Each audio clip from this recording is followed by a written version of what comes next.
Welcome back to another out-of-this-world story from Unraveled Tales. Today's story is about I heard wife assuring someone on the phone that no one saw them leave work or get back together. Okay, let's go to the story and see what happened next. I don't usually listen in on other people's conversations and have no idea what possessed me to listen in on this one. It was Sunday afternoon and I was in the basement working on the hot water heater when I heard the phone ring. I didn't know what my wife, Janet, was doing at the time, and since the basement phone was close, I picked it up. Before I could say anything, I heard my wife on the upstairs extension. "Gary, you shouldn't have called here." What if John had answered the phone? I would have just told him it was work-related. Don't be such a worrywart. I just wanted to let you know that everything is set up for tomorrow. We will be at the Desca Motel in room 117. Get there about 1 p.m. sharp. I'll have a bottle of wine chilling and some fresh strawberries. Don't forget to wear that black silk underwear you said you had.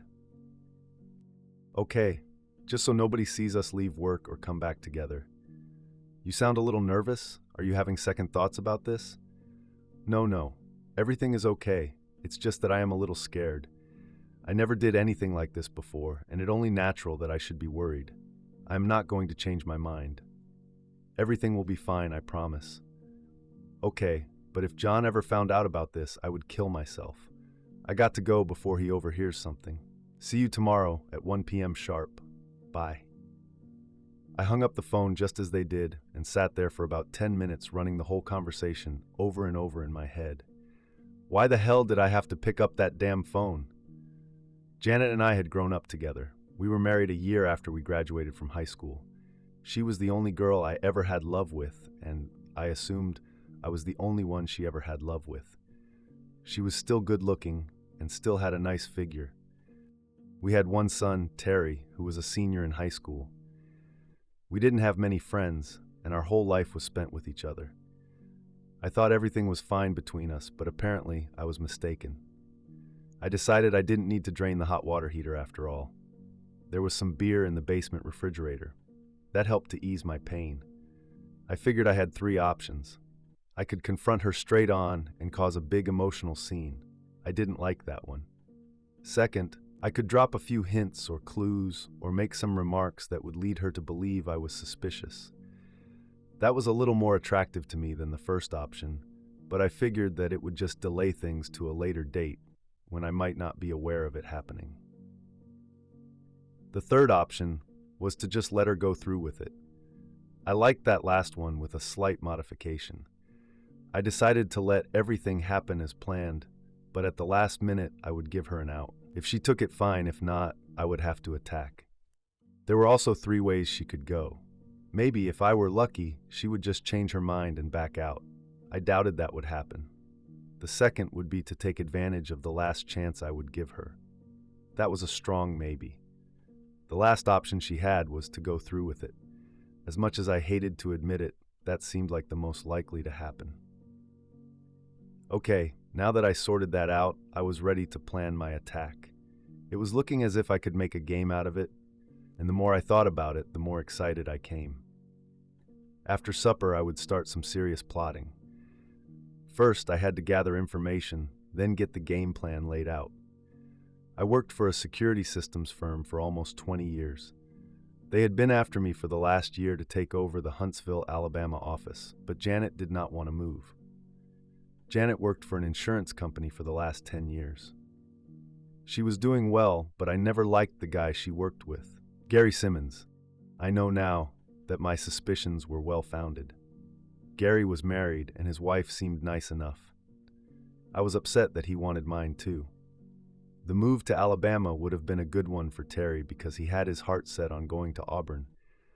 The resident tuition was a lot more affordable than the non-resident tuition.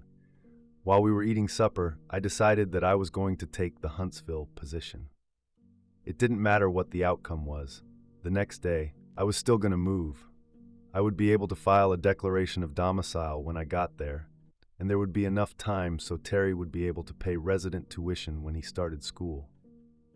I didn't feel it was necessary to say anything to Janet at this point, but decided to mention something to Terry after supper. I would give notice at work the next morning and could be on my way as soon as I got packed. Having that settled in my mind made the rest of the plans easier. Terry and I got along fine, and when I explained that I was going to go down to Alabama ahead of the rest of the family, he thought it was a good idea. He agreed not to mention it to his mother.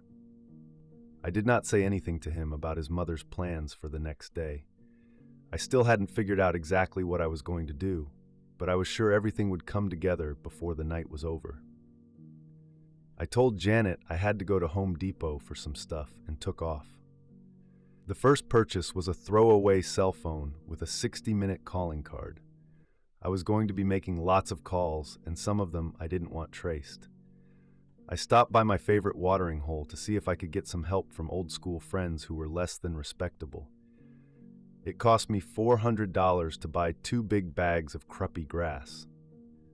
My old-school chum Benny told me I was taking a big chance buying that much because I could be charged with dealing. I told him that was exactly what I was counting on. I borrowed a car door Jimmy rod before leaving. One of the guys in the bar that I didn't really know was Wolf Fraser. He was a mean son of a bitch, and everybody stayed away from him if they could help it. He drove a Corvette, and I noticed it in the parking lot as I went out. I got a screwdriver from my car, and in less than a minute, I had Wolfie's license plate. I knew where he worked, so I could call him in the morning. Next came a trip to the Desca Motel.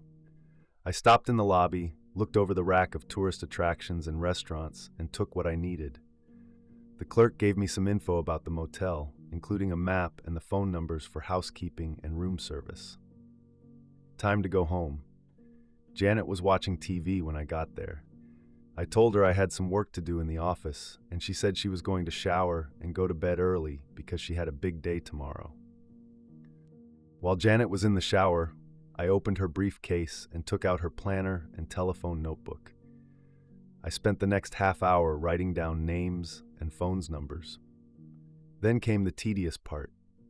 I had to enter all the phone numbers in the speed dial on the throwaway phone and on my own phone.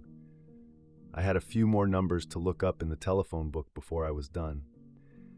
It looked like I had everything ready when I finally crashed on the couch in the office. It was a rough night trying to sleep. I kept thinking of what Janet was going to do and wondered what I had done wrong that made her want to do it. By the time I fell asleep, I had myself convinced it was my fault and that I had failed somewhere, somehow. Morning came and I had mixed emotions. I made coffee and set the breakfast table. Janet came down and looked great. "You look awful good today. Is it a special day at the office?" "What do you mean? I always look good." "I know. I was just pulling your chain a little." We read the paper while we ate. The morning conversation was less than normal, but not enough to make a comment about. I couldn't tell if she was nervous or anxious. "I have a lot of running around to do today. I might be a little late for supper," I said. "That's okay. I'll make something that will hold till you get home. Is there anything special you might want?" "No, whatever is handy will be fine." It was a pathetic attempt to make small talk on our part. She knew what she was going to be doing, and I knew what she was going to be doing, and we were both walking on eggs. I got to work early and made all the arrangements for my transfer to Huntsville. After signing all the proper papers and cleaning out my desk, I stopped by a divorce attorney's office. I got the forms and information I would need to file for the divorce if my last attempt did not work. I went home and packed all my clothes and loaded them in the car, pulled the hard drive off my computer, and took all the files and documents that I felt I might need. Most of our savings and investments had been shifted into valuable coins, which I also took. The banks were open by this time, so I canceled the accounts and credit cards. I realized that I was being premature on a lot of this, but didn't have much faith in the possibility of a change of heart on her part. I stopped by a florist and ordered a dozen red roses to be delivered precisely at 1:15. All the time this was going on, I had been checking my watch. Timing was going to be important. About 12:30, I went to the motel and got a good parking spot where I couldn't be seen but would have a clear view of the room. I carefully got everything arranged on the front car seat. Finally, Gary arrived. He got out of his car with a grocery bag that I assumed had the strawberries, bottle of wine, and who knows what else. He went straight to the room and then came back out and filled the room ice bucket. As he prepared the room, I started my phone calls. First was Pizza Hut. Hello, I would like one large pepperoni pizza to be delivered to room 117 at the Desca Motel. I might be taking a shower, so make sure the guy knocks loud and long enough for me to hear him. 20 minutes is fine. Thanks.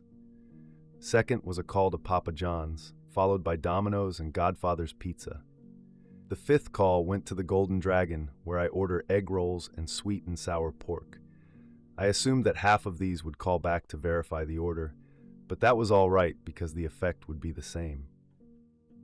Janet hadn't arrived yet, so the next call went to the motel housekeeping, where I requested some additional towels and another ice bucket. I figured it would about 15 minutes for them to deliver them. At last, my loving wife pulled into the parking lot.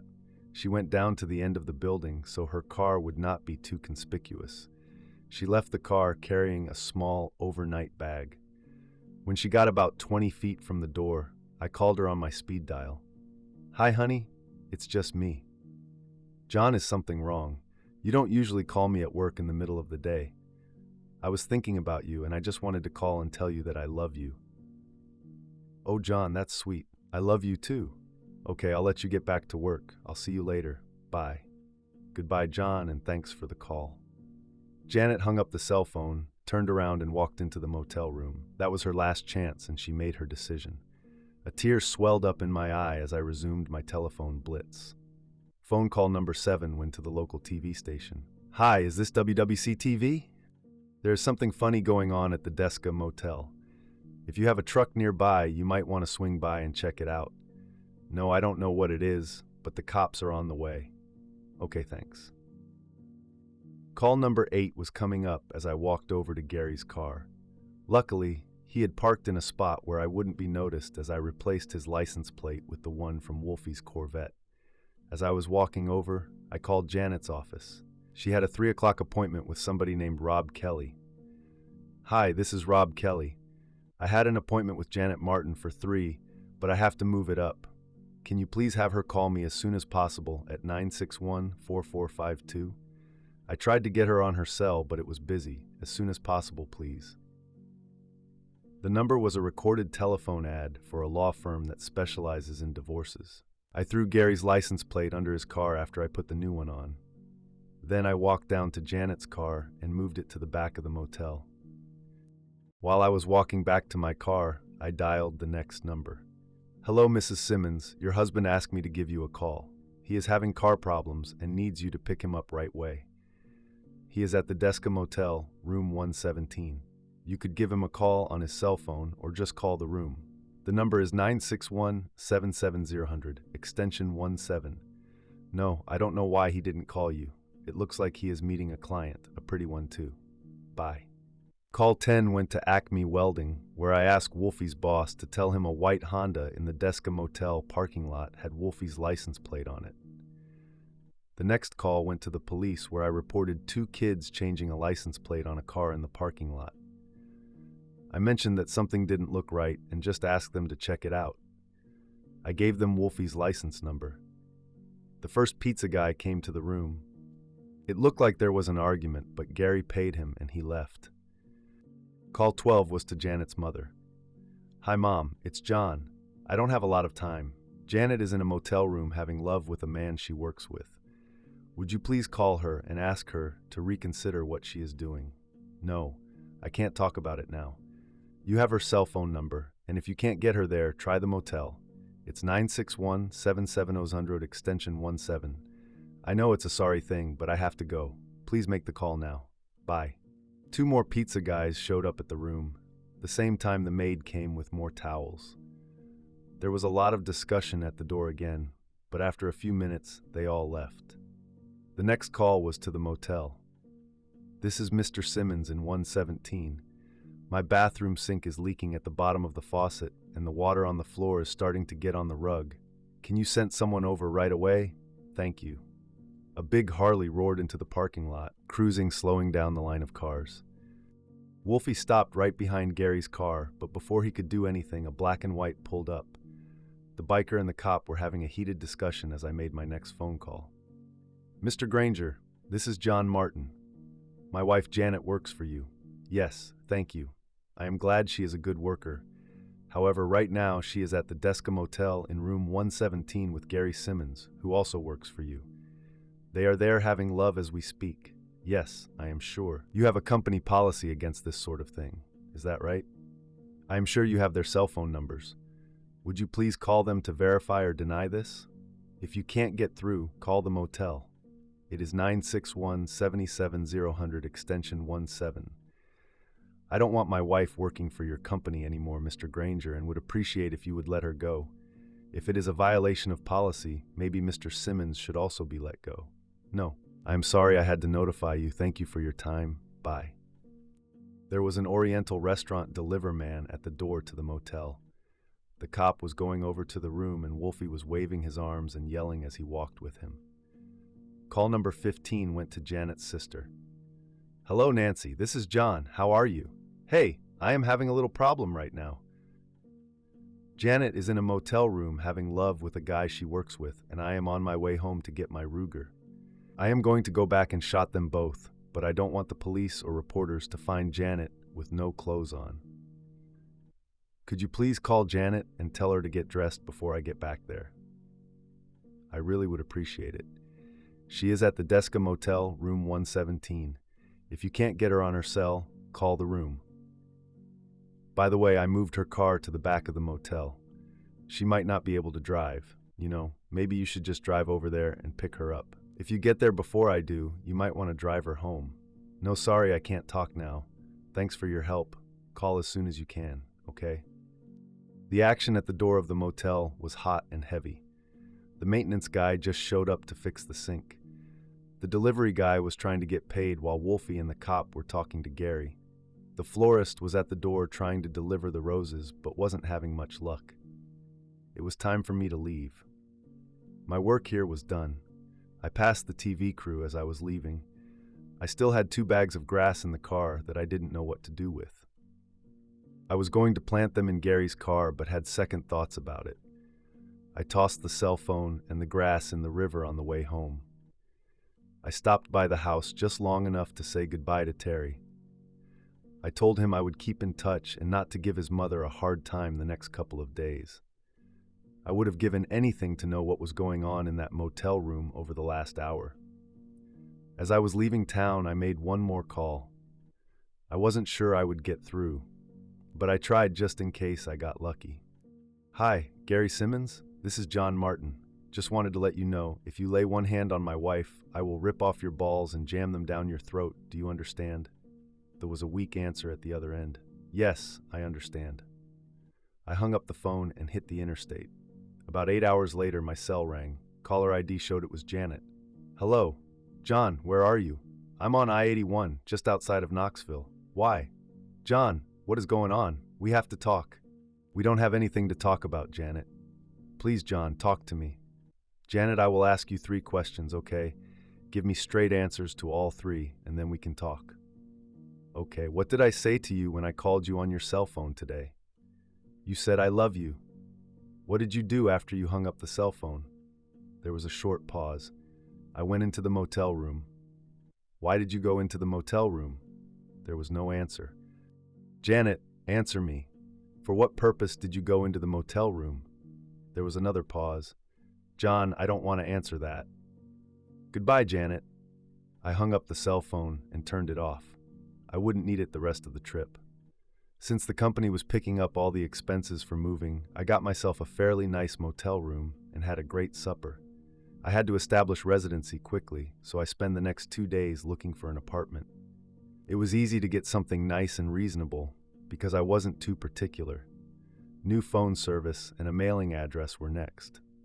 I changed the title on the car and got a new driver's license. I registered to vote, and then I filled out the declaration of domicile. I mailed in all the papers to get the divorce started. Things went pretty smooth, and I was soon ready to start my new job.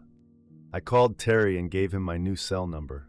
I asked him not to give it to his mother, but told him I would understand if she pressured him. He didn't think it would be a problem. He said she had lost her job and was very depressed. I asked if they needed anything, and he said they were fine. Terry was my only real contact with the old place. A few weeks later, he said Janet got the divorce papers from the lawyer. She just signed them and sent them back the same day. He didn't think she even read them. She stopped wearing makeup and started to sell off a lot of her clothes and jewelry. She would have a yard sale every other week and was selling anything that wasn't nailed down. I had given the lawyer a power of attorney so that she could sell the house whenever she wanted to. I didn't want anything from the sale. She took a job at a bakery that was close to the house. Just before Terry finished high school, Janet put the house on the market. She had priced it so low that it sold almost immediately. The sale was conditional on her and Terry staying in the house till Terry graduated. The buyers readily agreed. Janet found an apartment within walking distance of the bakery and gave Terry the car to take with him to college. It was a small second-floor flat, and any furniture that she didn't need, she left with the house. Terry helped her move and then left for Auburn. By this time, she had gotten rid of almost everything that was in the old house. Terry said the apartment was like a monk's room in a monastery. While his mother had never denied him anything, she was depriving herself of everything. I could tell he was worried about her. Update: 4 years passed quickly. It was a 4-hour drive to Auburn from my place, and I didn't get to see much of my son. He was busy with school and his friends, and I was spending way too much time with my work. Janet had the title company send me a check after the sale of the house. It was for the entire amount. She kept nothing. I cashed it and put it in a folder I set aside for her. I bought a small house and spent most of my time doing fix-up and improvement type things. I didn't date or see anyone socially. I just wasn't interested. I longed for companionship, but was not interested in getting close to anyone. Graduation day came and I drove down to watch my son get his diploma. We had assigned seats for the ceremony, and Janet had the one next to me. I was glad to see her, even after the way we separated. She looked good, but tired. She was a little older, and the lack of makeup and grooming made her seem a little sad. We smiled at each other and said hello. They were just starting to hand out the sheepskins, so there wasn't any time for small talk. I don't think either one of us knew what to say anyhow. It was all over too soon. The awkwardness of the moment was interrupted when Terry came over to see us. He was excited about getting his degree and was talking a mile a minute. It was great watching him enjoy his moment of glory. A few of his friends came over and introduced themselves, and then the whole bunch of them took off for Gulf Shores to celebrate. Janet and I were left with each other. "How did you get here?" I was trying to break the ice. "Bus. I have a round-trip ticket and have to get back to the station by 6. Can you give me a lift?" "No problem. How soon do you have to be back?" "I took a week off, but I can't stay here. I guess I will go back tonight and spend the rest of the week painting my apartment." "Sounds like fun." "What's my alternative?" she laughed. "You could stay a few days at my place. I could even drive you back home from there if you'd like. It's better than the bus." "Anything is better than the bus. I don't think going to your place would be a good idea, though. It would be too difficult for both of us." We never did talk. I was mad at the time and cut you off. I didn't give you a chance to explain anything, and over the last few years I felt bad about that. "You mean you want me to tell you about what happened now after our lives have been destroyed? Is it too late?" "I think so. What can I say to you now that will make things right?" "You wouldn't listen then. Why would you listen now?" "I can't answer that. Even if we don't get to talk, I think I would still enjoy your company for a few days. Are you sure you can't spare some time? I took a week's vacation also. Do you have any luggage?" "No, just what I am wearing. I wasn't planning on staying overnight." "We'll stop at Walmart and I'll get you a couple changes of clothes and you'll be all set. It's a 4-hour drive and I would really like to have the company." I can't envision any good coming from this, but I'll give it a try. If you do anything at all to upset me, I promise I will walk away without giving it a second thought. Fair enough, my car is over this way. For the first few miles, we didn't say anything. We got off near Birmingham and I got her some underwear, slacks, and a few tops.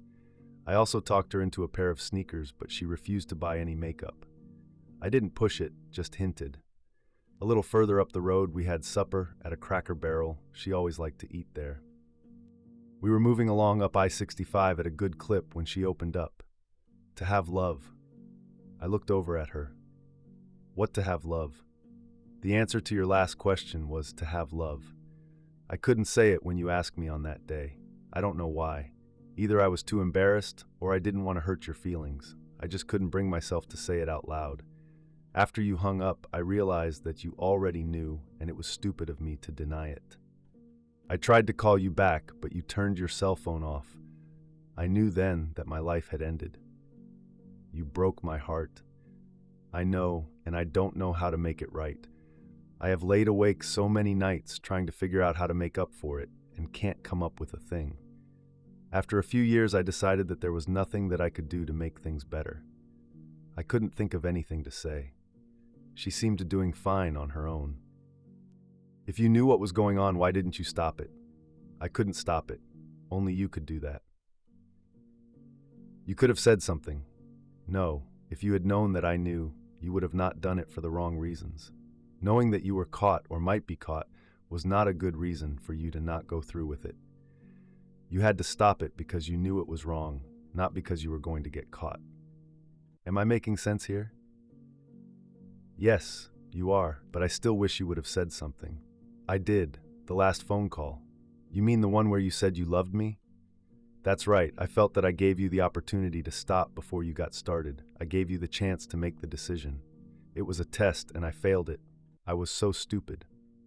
I won't debate that. Did you love him? Gary? Heavens no. Gary loved his wife as much as I loved you. We were just friends. I don't understand. Was it lust or what? Gosh, no. It was nothing like that at all. It was more platonic than anything else. Gary and I were just friends. We had no desires whatsoever of making our relationship anything more than that. Well, how the hell did the two of you end up going to a motel to have love? It's a long story. We still have an hour till we get to Huntsville. Gary and I worked together for almost a year. We talked about a lot of different things over time. One of the things that came up was love. During our conversation, it came to light that neither one of us had ever had love with anyone other than our spouses. We weren't complaining about having love with our spouses because both of us were happy with things as they were, but we did become curious. The more we talked about it, the more comfortable we became with it. I don't know which one of us brought it up, but we finally started discussing the probability of having love with each other, just to see what it would be like. No strings attached, and it would be a one-time deal. It was more like two adults playing doctor, or maybe like, I'll show you mine if you show me yours. I know it sounds ridiculous, but that is how it all came about. Did you ever think what the downside of this might be? Never occurred to either of us. We had gotten to the point where doing it was going to be just about like going to the movies together. I don't know about Gary, but I didn't think you would ever find out about it, so you wouldn't be hurt. I was wrong. I am so sorry. How did Gary's wife take it? She was going to divorce him. I went to see her and explained everything to her, just like I did to you. She didn't go through with the divorce, but I don't think their marriage was ever the same again. Gary was fired when I was, but he protested it. It went to an arbitration board. He claimed he didn't violate company policy because we never had love. The board didn't buy it. They moved to Baltimore, and I never saw them again. I was glad when we arrived at the house. The conversation we had was long overdue, and it was a little stressful. Some of it was hard for me to hear. I put Janet in my bedroom and I took the guest room. After making sure that she had everything she needed, I said good night. Tomorrow there would be more conversation. I hoped it would be more pleasant than the talk we had today. The next morning she had breakfast waiting for me. The first time in a long time that I didn't have to get my own. So tell me about the love with Gary. You son of a bitch. You know there was no love and you also know why. I guess I ruined a romantic afternoon for you. Get real, you know the situation, and even though he brought wine and strawberries, it was not a romantic get-together. Don't make it worse than it was. Well, did you guys do anything? Oh yeah, we answered a dozen telephone calls and we answered another dozen knocks on the door. Some nasty bastard had everybody and their brother either calling us or knocking on the door. The closest we got to love was when I took my shoes off. You didn't have a good time? It was the most miserable half hour I ever spent in my whole life. While that biker was trying to get in the room to grab Gary, I was able to sneak out. When I saw my car was gone, I started to cry. Just then, Nancy pulled up. You called my sister, and worse than that, you called my mother. She still isn't speaking to me. I'm sorry if I ruined something that was so important to you. I accept full blame for what I did. It was a rotten thing to do. Oh no, you don't. The blame is all mine, and if you think you can jump in here 5 years later and take credit for everything that happened, you are crazy. It was my doing. It was my fault. I am to blame, and don't you ever try and take that away from me.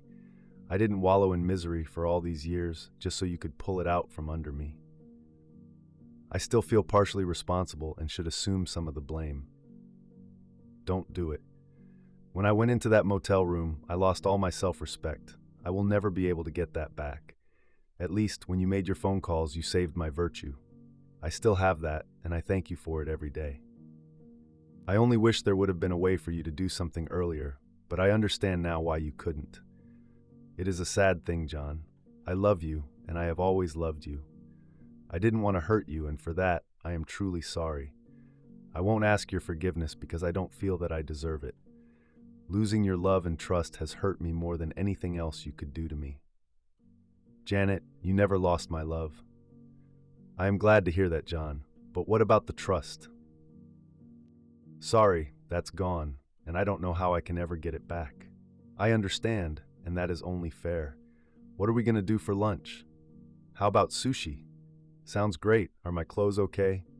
We had a good time that afternoon. After lunch, we did a little more shopping to get Janet some outfits that didn't make her look like a nun. I even got her to buy a little lip gloss, but nothing too dramatic. We had a light supper, soup, and some cheese and crackers, and then we sat down with a nice glass of wine. It was nice to see Janet returning to her old self. The more time we spent talking, the more comfortable she seemed. Are we going to have love tonight, John? I don't know. I still have some issues. What issues? Well, I am afraid that if we make love that I might be thinking about you and Gary the whole time. I am a little anxious because I don't know how it will go. That's bullshit and you know it. Well, how would you know? I'll tell you how I would know. About 30 years ago, when we first started going together, you told me that every time you jerked off, you fantasized about Pam Kramer, the cheerleader. Do you remember that? Did I really tell you that? Yes, you sure did. And every time that we had love for the next 4 or 5 years, all I could think about was that you were having love with me and thinking about Pam Kramer. You are kidding, right? No, damn it, I am not kidding. Now the shoe is on the other foot and you can't handle it. I had to put up with it, and I don't see why you can't. Well, whom do you think about when you masturbate? That's none of your business. Come on, we all fantasize. Who is your dream lover? Okay. Most of the time it is you, even after we separated. What do you mean most of the time? Who is it the rest of time? You really want to know? You aren't going to laugh? No, I promise I won't laugh. Mel Gibson. You are kidding. No, I am not. I have always dreamt about having love with Mel Gibson, and I don't think there is anything abnormal about that. He's a very desirable guy. Which brings up another question. For the last 5 years, whom have you fantasized about while you were getting rid of your tensions? Mostly you. I still think about you a lot. Same question back at you. What do you mean, mostly? Well, sometimes I think of Gary and you together. You sick son of a bitch. You fantasize about Gary and me having love so you can get your jollies off. That sucks. Not exactly. After your tryst, I wondered why you would want to have love with Gary. I didn't have any answers, so I assumed that he was a better lover than I was. I was sure that I had failed as a partner in some way, and I convinced myself that you were looking to upgrade. I used to think about how he would please you and bring to orgasm after orgasm. After a while, I found myself getting excited, not thinking about Gary having love with you, but about you having great climaxes. I found it erotic that you were getting pleasured and blocked out the fact that it was with another man, even in my fantasies. Okay, we're even. Now deal with it. I am going to take a shower, and after that, we are going to have love. You can think about Pam Kramer, and I'm going to think about Mel Gibson. It's settled. Tomorrow morning, we are going to go and get my stuff, and I'm going to move in with you. Can you handle it? Are we going to get married? No, I can't marry a man who doesn't trust me. Maybe in a couple of years we will talk about it again. Oh, I see. You want to stay single just in case another guy like Gary shows up. Bastard. One more remark like that and I'll smack you upside the head. Now go disconnect the phones. I don't want to be interrupted. It only took about an hour to load her stuff in the car. Terry was right. She really did get rid of almost everything. She sold the furniture that was left to the landlord for $200. As I finished loading the car, she went over to the bakery and told them she was leaving. Shortly after that, we were on the interstate, heading south. I looked over at her and we both smiled. I have just one more question and I won't bring it up again. Okay, what is it? Where the hell did you get a Mel Gibson poster? Thanks for watching. Please consider subscribing if you enjoyed the video. It helps us know we're doing something right.